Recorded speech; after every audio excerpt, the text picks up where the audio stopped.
क्यों दिया माता पार्वती ने गौ माता को जूठन खाने का श्राप। एक समय की बात है, भगवान शिव और माता पार्वती समुद्र किनारे घूम रहे थे। तभी भगवान शिव के मन में माता पार्वती के साथ शरारत करने की सूझी। समुद्र किनारे घूमते घूमते अचानक भगवान शिव अदृश्य हो जाते हैं और माता पार्वती भगवान शिव को अपने आसपास न पाकर परेशान हो जाती है।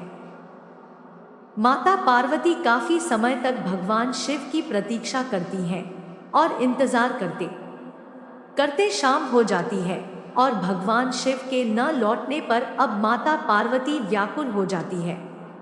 दरअसल जिस दिन भगवान शिव माता पार्वती को परेशान करने के लिए गायब हुए थे, उस दिन तीज की तिथि थी। अब भगवान शिव जब रात तक भी नहीं लौटे तो माता पार्वती ने समुद्र के तट पर ही रेत का शिवलिंग बनाया और कुछ पूजा सामग्री के साथ पूजा करना शुरू किया। पूरी रात माता पार्वती ने भगवान शिव के लिए निर्जला और निराहार व्रत रखा।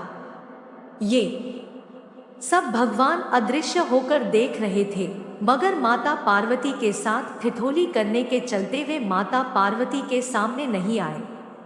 अब सुबह होने पर भी जब भगवान शिव माता पार्वती के समक्ष नहीं आए तो माता पार्वती ने रेत के शिवलिंग और पूजा की सामग्री को समुद्र में विसर्जित कर दिया और फिर थोड़ी ही देर बाद भगवान शिव माता पार्वती के समक्ष आ गए। अब भगवान शिव माता पार्वती से ठिठोली करते हुए बोलने लगे, हे प्रिय, कल तीज की तिथि थी, क्या तुमने मेरी पूजा की? जवाब में माता पार्वती कहती है, हे प्रभु, मैंने आपका बहुत इंतजार किया और जब आप नहीं आए तो मैंने रेत का शिवलिंग बनाकर उसी की पूजा किए। सुनने के बाद भगवान शिव कहते हैं कि मुझे आसपास कहीं पूजा की सामग्री तो दिखाई नहीं दे रही। तो माता पार्वती कहती हैं कि आपके आने से कुछ ही क्षण पहले मैंने शिवलिंग और पूजा की सामग्री विसर्जित कर दी। अब भगवान शिव को पूरी घटना का ज्ञात तो था, मगर वो फिर भी माता पार्वती से ठिठोली करते हुए कहते हैं, मैं कैसे मान लूं प्रिय कि आपने मेरी पूजा की है?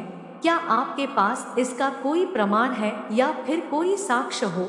अब माता पार्वती को ये ज्ञात हो जाता है कि भगवान शिव उनके साथ मजाक कर रहे हैं, लेकिन वो भी उनके मजाक में उनका साथ देते हुए पास में खड़ी गाय को अपना साक्षी बताती है।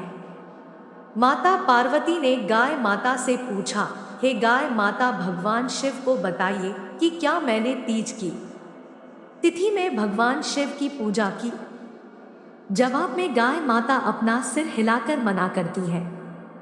इस वाक्य के बाद माता पार्वती भगवान शिव के सामने बिना किसी कारण झूठी साबित हो जाती है और क्रोधित होकर माता पार्वती गाय माता को श्राप देती है कि भले ही तू दिव्य जन्मा है और संसार के कल्याण के लिए तेरा जन्म हुआ हो, लेकिन तेरे मुख से झूठी वाणी निकलने के कारण मैं तुझे श्राप देती हूँ कि इसी मुख से तुझे जूठन खाना पड़ेगा। रसोई की पहली रोटी के साथ साथ तेरा आहार जूठन भी होगा। जब माता पार्वती ने गाय माता को ये श्राप दिया, उसी के बाद से माता के रूप में पूजे जाने के बाद भी, अच्छा आहार मिलने के बाद भी गाय माता जूठन ही खाती है।